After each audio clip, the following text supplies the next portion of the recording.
बोलिए वृंदावन बिहारी लाल की जय। जय जय श्री राधे श्याम।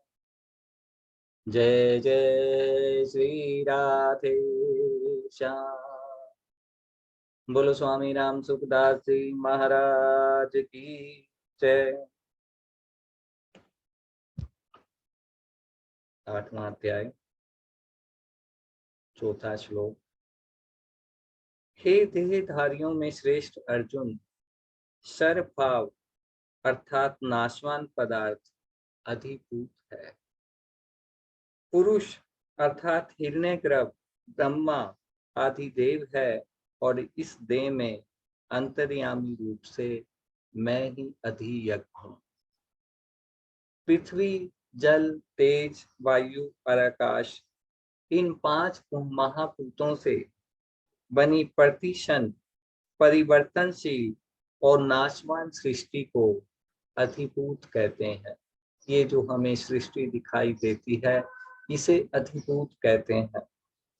यहाँ आदिदेव पर आदि पुरुष हिरण्यगर्भ ब्रह्मा का वाचक है। महासर्ग के आदि में जब ये सृष्टि आरंभ हुई उसे महासर्ग कहा जाता है। महासर्ग के आदि में भगवान के संकल्प से ही जब भगवान ने 1 से 2 होने का संकल्प किया तो सबसे पहले ब्रह्मा जी ही प्रकट होते हैं और वे ही सर्ग के आदि में सब सृष्टि की रचना करते हैं। हे देहधारियों में श्रेष्ठ अर्जुन, इस देह में अधियज्ञ मैं ही हूँ, अर्थात इस मनुष्य शरीर में अंतर्यामी रूप में मैं ही हूँ। यहाँ इस मनुष्य शरीर कहने का अर्थ है कि इसमें भगवान की प्रेरणा को समझने की, स्वीकार करने की और उसके अनुसार आचरण करके तत्व को प्राप्त करने की सामर्थ्य है। कि ये मनुष्य शरीर में इतना सामर्थ्य है कि वो भगवान की प्रेरणा को समझकर स्वीकार करके तत्व ज्ञान को प्राप्त कर ले। इस शरीर में अंतर्यामी रूप से परमात्मा के रहते हुए भी उन प्राणियों में उस तत्व की तरफ दृष्टि डालने का सामर्थ्य नहीं है। कि अन्य शरीरों में जो और दूसरी योनियां हैं उनमें भी परमात्मा अंतर्यामी रूप से स्थित है, पर उन प्राणियों में इतना सामर्थ्य नहीं है कि वो इस तत्व की तरफ दृष्टि डाल ले। खाली मनुष्य शरीर में ही इतना सामर्थ्य है कि वह इस तत्व को प्राप्त कर सकता है। और मनुष्य शरीर में जो विवेक प्राप्त है वह विवेक इन शरीरों में जागृत नहीं है। अतः मनुष्य को चाहिए कि अन्य शरीरों में विवेक जागृत नहीं रहता, खाली मनुष्य शरीर में विवेक जागृत है। तो मनुष्य को चाहिए कि वह इस शरीर के रहते रहते उस तत्व को प्राप्त कर ले, इस दुर्लभ अवसर को व्यर्थ न जाने। कि मनुष्य शरीर के रहते रहते वे परमात्म तत्व को प्राप्त कर ले। दूसरी योनियों में तो पूर्वकृत कर्मों का भोग होता है। जो पिछले जन्मों में हमने कर्म किया है खाली उनका भोग होता है, नए कर्म नहीं बनते। पर इस मनुष्य शरीर में नए कर्म भी बनते हैं। उन कर्मों के प्रेरक अंतर्यामी भगवान ही होते हैं। जहां मनुष्य राग द्वेष नहीं करता उसके सब कर्म भगवान की प्रेरणा के अनुसार शुद्ध होते हैं, अर्थात बंधन कारक नहीं होते। और जहां वह राग द्वेष के कारण भगवान की प्रेरणा के अनुसार कर्म नहीं करता उसके कर्म बंधन कारक होते हैं। कि राग द्वेष के बिना यदि कर्म करता है तो वो कर्म उसे जन्म मृत्यु के बंधन में नहीं डालते, और यदि राग द्वेष से युक्त होकर कर्म करता है तो वो उसे जन्म मरण की ओर बंधन में ले जाने वाले हैं। कारण कि राग द्वेष मनुष्य के महान शत्रु है। अर्थ यह है कि भगवान की प्रेरणा से कभी निषिद्ध कर्म होते ही नहीं। देहधारियों में वही मनुष्य श्रेष्ठ है जो इस देह में परमात्मा है ऐसा जान लेता है। भगवान अर्जुन से कह रहे हैं कि देहधारियों में मनुष्य जन्म तो सभी को मिला है, पर मनुष्य वही श्रेष्ठ है जो इस देह में परमात्मा है ऐसा जान लेता है। ऐसा ज्ञान न हो तो भी ऐसा मान ले कि सूक्ष्म स्थूल स्थूल सूक्ष्म और कारण शरीर के कण कण में परमात्मा है। कि ऐसा ज्ञान ना भी हो तो यदि हम दृढ़ता से मान लें कि हमारा जो स्थूल शरीर है या सूक्ष्म शरीर है या कारण शरीर है उसके कण कण में परमात्मा है, उनका अनुभव करना ही मनुष्य जन्म का खास ध्येय है। और इस ध्येय की सिद्धि के लिए परमात्मा की आज्ञा के अनुसार ही काम करना है।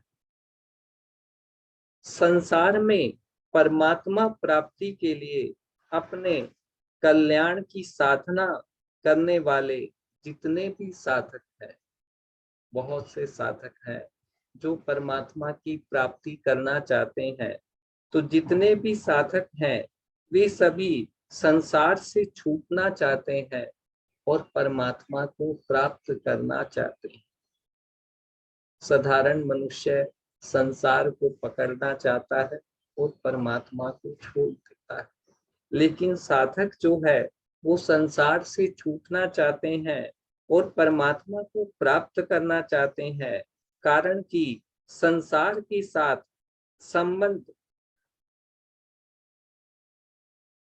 संसार के साथ संबंध रखने से सदा रहने वाली शांति और सुख नहीं मिल सकता, बल्कि सदा अशांति अशांति और दुख ही मिलता है। हमारा संसार से जो संबंध है उससे हमें अशांति और दुख ही मिलता है। ऐसा मनुष्यों का प्रत्येक मनुष्य का प्रत्यक्ष अनुभव है। परमात्मा अनंत आनंद के स्वरूप है। परमात्मा अनंत आनंद के स्वरूप है। वहां दुख का लेस भी नहीं है ऐसा शास्त्रों का कथन है और संतों का अनुभव है कि परमात्म ज्ञान को जिसने प्राप्त कर लिया उसने अनंत सुख को अक्षय सुख को प्राप्त कर लिया। यह शास्त्रों में भी लिखा हुआ है और संतों ने प्रत्यक्ष अनुभव भी किया है। अब विचार यह करना है कि साधक को तो संसार प्रत्यक्ष रूप से दिखता है और परमात्मा को वह केवल मानता है, क्योंकि परमात्मा प्रत्यक्ष दिखते नहीं। कि संसार तो प्रत्यक्ष रूप से हर जगह विद्यमान दिखाई देता है, लेकिन परमात्मा नहीं दिखते। शास्त्र और संत कहते हैं कि संसार में परमात्मा है और परमात्मा में संसार है। इसको मानकर साधक साधन करता है। कि शास्त्र भी कहते हैं और संत भी कहते हैं कि संसार में परमात्मा है और परमात्मा में संसार है। इसको मानकर साधक साधन करता है। उस साधना में जब तक संसार की मुख्यता रहती है, जब तक संसार की मुख्यता रहती है और तब तक परमात्मा की मान्यता गौण रहती है। कि जब साधना आरंभ करते हैं तब एक तरफ संसार है, एक तरफ परमात्मा है।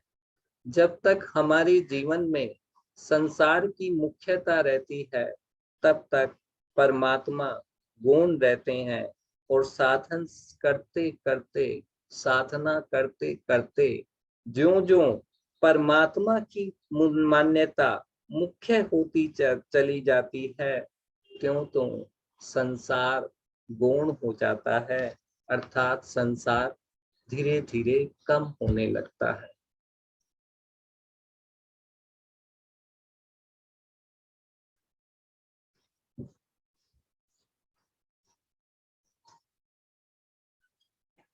परमात्मा की धारणा सर्वथा मुख्य होने पर साधक को यह स्पष्ट दिखता है कि वह भी प्रतिक्षण संसार पहले नहीं था और फिर बाद में नहीं रहेगा।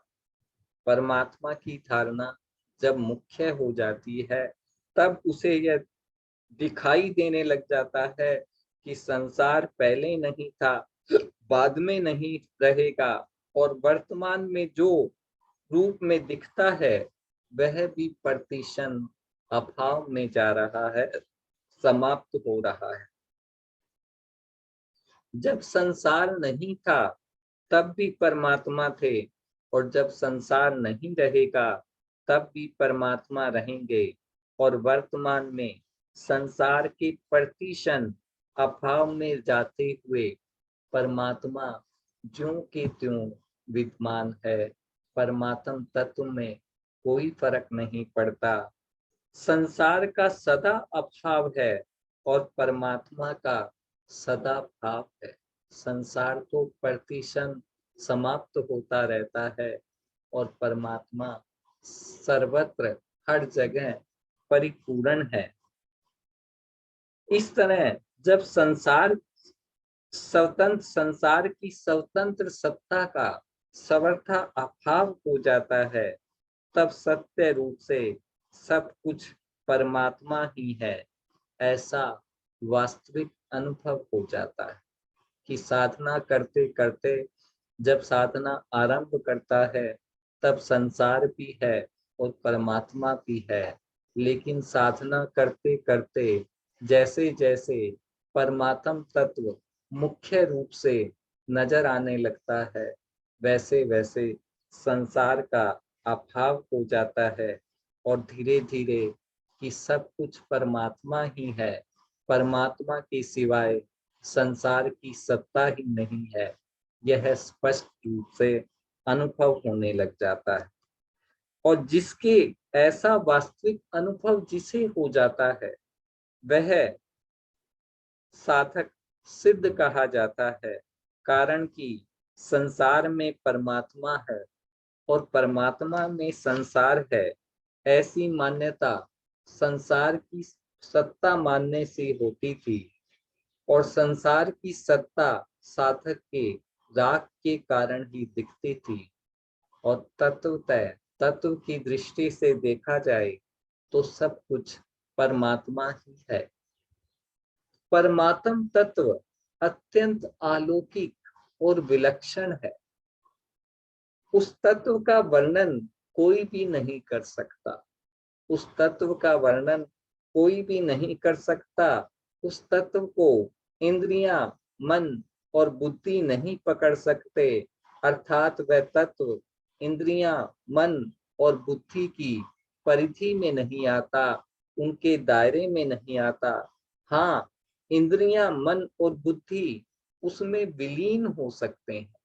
परमात्म तत्व में इंद्रियां, मन और बुद्धि विलीन हो सकते हैं। साधक उस तत्व में समय लीन हो सकता है, उसको प्राप्त कर सकता है, पर उस तत्व को अपने कब्जे में, अपने अधिकार में, अपनी सीमा में नहीं ले सकता।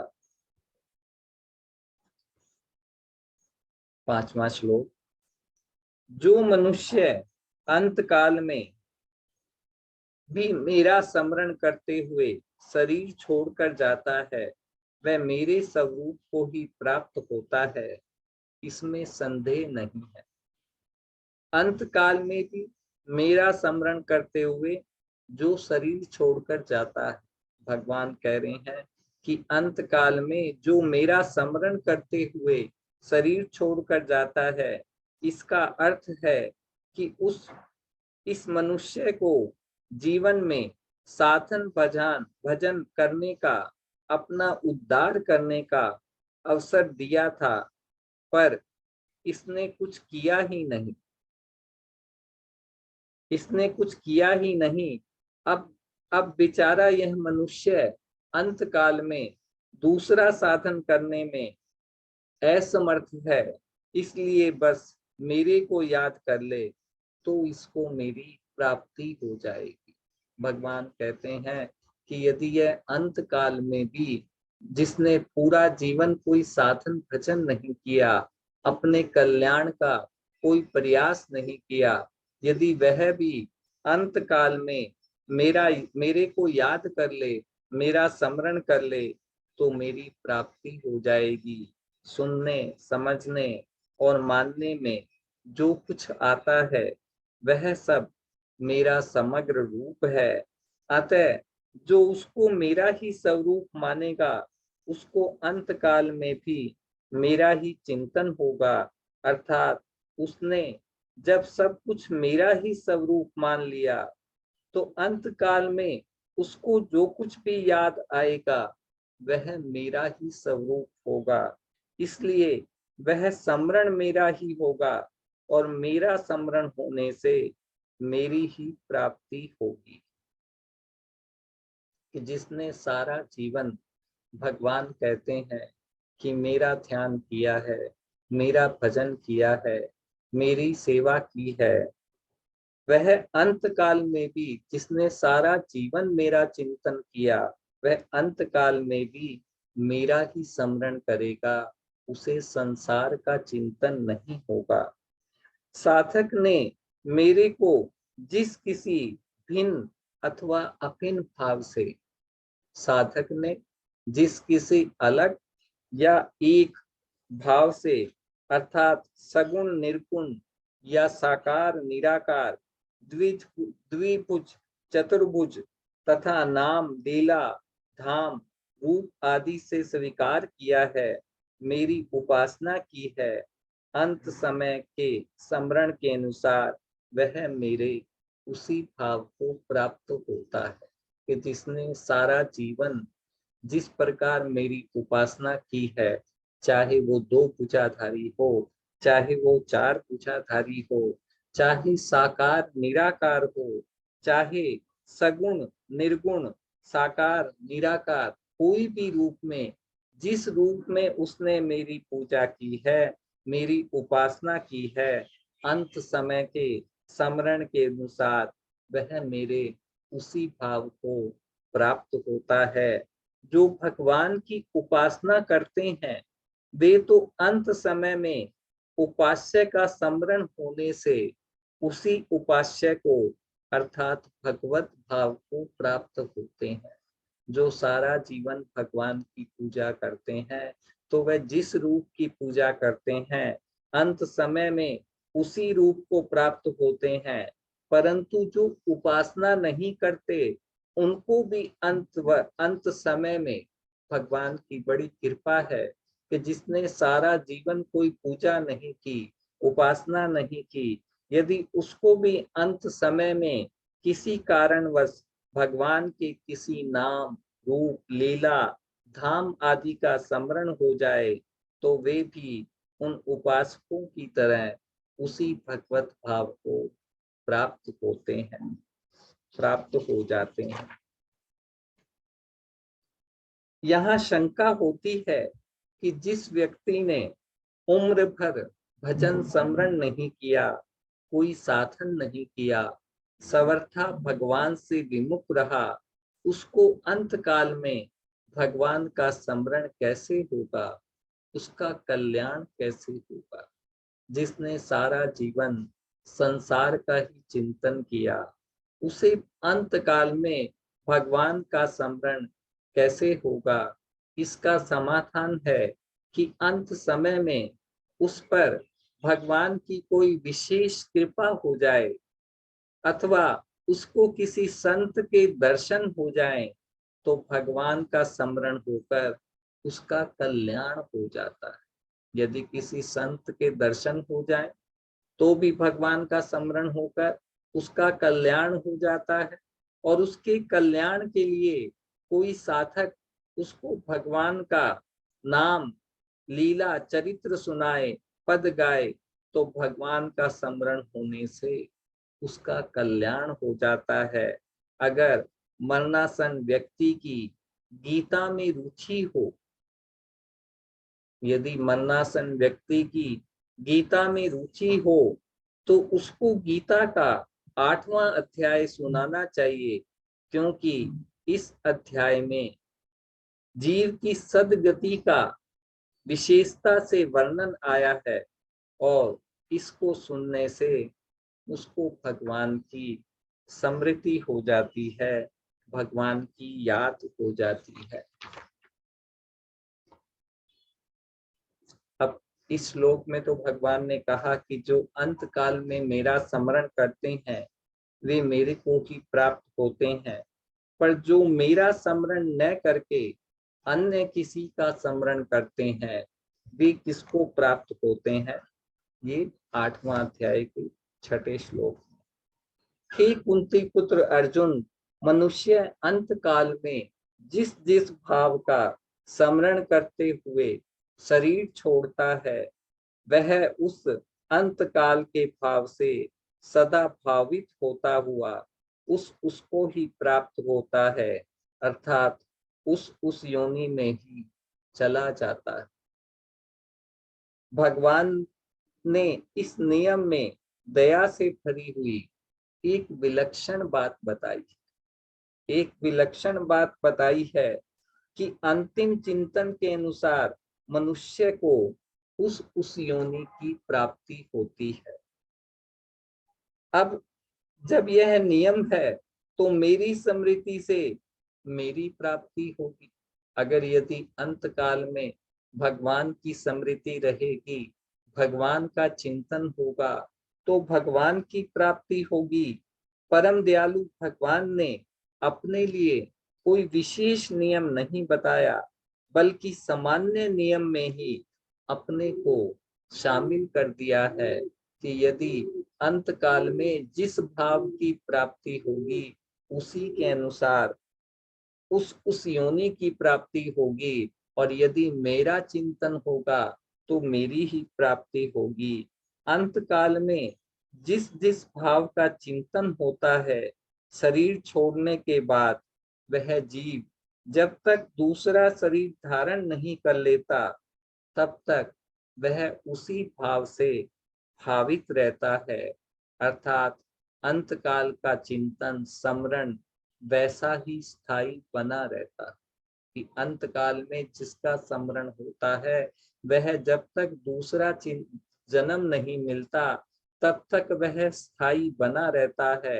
अंत काल के उस चिंतन के अनुसार ही उसका मानसिक शरीर बनता है और मानसिक शरीर के अनुसार ही वह दूसरा शरीर धारण करता है। कारण कि अंत काल के चिंतन को बदलने के लिए वहां कोई मौका नहीं है, शक्ति नहीं है और बदलने की स्वतंत्रता भी नहीं है, तथा नया चिंतन करने का कोई अधिकार भी नहीं है। अतः वह उसी चिंतन के लिए उसी में तल्लीन रहता है। जैसे कुत्ते का पालन करने वाला कोई मनुष्य अंत समय में कुत्ते को याद करते हुए शरीर छोड़ता है, तो आज उसका मानसिक शरीर कुत्ते का बन जाता है, जिससे वह कर्मशः कुत्ता ही बन जाता है, अर्थात कुत्ते की योनि में जन्म लेगा। परंतु इसका तात्पर्य यह नहीं है कि मकान को याद करते हुए शरीर छोड़ने से मकान बन जाएगा, धन को याद करते हुए शरीर छोड़ने से धन बन जाएगा, बल्कि मकान का चिंतन होने से वह उस मकान में चूहा, छिपकली आदि बन जाएगा और धन का चिंतन होने से वह सांप बन जाएगा। तात्पर्य यह हुआ कि अंत काल के चिंतन का नियम सजीव प्राणियों के लिए ही है, निर्जीव जड़ पदार्थों के लिए नहीं। कि अंत काल में जो चिंतन होता है वह सजीव प्राणियों के चिंतन होने से उसी प्राणी का हो जाता है, लेकिन निर्जीव पदार्थों के लिए नहीं। अतः जड़ पदार्थ का चिंतन होने से वह उससे संबंधित कोई सजीव प्राणी बन जाएगा। जिस मनुष्य की जहां वासना होती है उसी वासना के अनुसार वह सपन देखता है। जिस मनुष्य की जहां वासना होती है उसी वासना के अनुसार वह सपन देखता है। सपन के समान ही मरण होता है और वासना के अनुरूप ही अंत समय में चिंतन होता है और उस चिंतन के अनुसार ही मनुष्य की गति होती है। बड़े सरल शब्दों में स्वामी जी ने समझाया है कि जिसकी जैसी वासना होती है, किसी को धन की ही वासना होती है तो वह धन के ही स्वप्न देखता है और स्वप्न के समान ही मरण होता है और अंत समय में उसी के अनुरूप जैसी वासना होती है, जैसी कामना होती है, जिसको पाने की इच्छा होती है, उसी का अंत समय में चिंतन होता है और उस चिंतन के अनुसार ही मनुष्य की गति होती है। तात्पर्य है कि मृत्यु काल में हम जैसा चाहें वैसा चिंतन नहीं कर सकते। हम यदि कोई मनुष्य ने गीता को सुन लिया और सोचा कि अंत समय में भगवान का चिंतन करने से मेरा कल्याण हो जाएगा, मैं भगवान को प्राप्त हो जाऊंगा, तो मैं अंत समय में भगवान का चिंतन कर लूंगा, ये संभव नहीं है। कि यदि सारा जीवन हमने संसार का ही चिंतन किया है तो अंत समय में भी संसार का ही चिंतन होगा, संसार की ही चिंता हो जाएगी। मेरे बाद मेरे परिवार का क्या होगा, मेरे बच्चों का क्या होगा, मेरे धन का क्या होगा।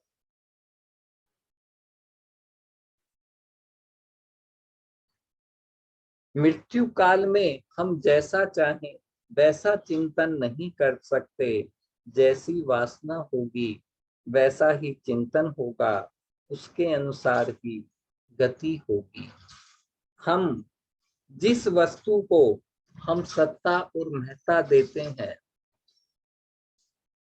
जिस वस्तु को हम सत्ता और महत्ता देते हैं और उससे संबंध जोड़ते हैं, उससे सुख लेते हैं, उसी की वासना बनती है। अगर संसार में सुख बुद्धि न हो तो संसार की वासना नहीं बनेगी। यदि हमारी सुख बुद्धि संसार में न हो तो संसार की वासना नहीं बनेगी। वासना न बनने पर मृत्यु काल में जो भी चिंतन होगा भगवान का ही चिंतन होगा। यदि हमारा उद्देश्य एक उद्देश्य परमात्मा को पाने का है तो अंत समय में परमात्मा का चिंतन होगा। पर हमारी सारी कामनाएं संसार से जुड़ी हुई है, धन को पाने की, सुख को पाने की, मान सम्मान को पाने की, परिवार की चिंतन, तो उसी के अनुसार हमारा अंत काल में चिंतन होगा। क्योंकि अगर यदि हमारी संसार में सुख बुद्धि न हो, संसार की वासना सुख बुद्धि न हो तो संसार की वासना नहीं बनेगी और वासना न बनने पर मृत्यु काल में जो चिंतन होगा भगवान का ही चिंतन होगा। क्योंकि सिद्धांत से सब कुछ भगवान ही है, वासुदेव सर्वम। जिस तरह सुई के पीछे पीछे उसी मार्ग से भागा जाता है, उसी तरह मनुष्य भी अंत काल के भाव के अनुसार उसी गति में जाता है, उसी योनि में जाता है। आज इतना है। बोलो वृंदावन बिहारी लाल की जय। जय जय श्री राधे श्याम। जय जय श्री राधे श्याम। बोलो स्वामी राम सुखदास जी महाराज की जय। सबको राम राम, सबको राम राम, सबको राम राम, सबको हरे कृष्णा। हरे सबको राम राम, हरे कृष्णा हरे कृष्णा, सभी ने राम, सभी को राम राम, सभी को राम। सबको राम राम। कथा समापन करते हैं।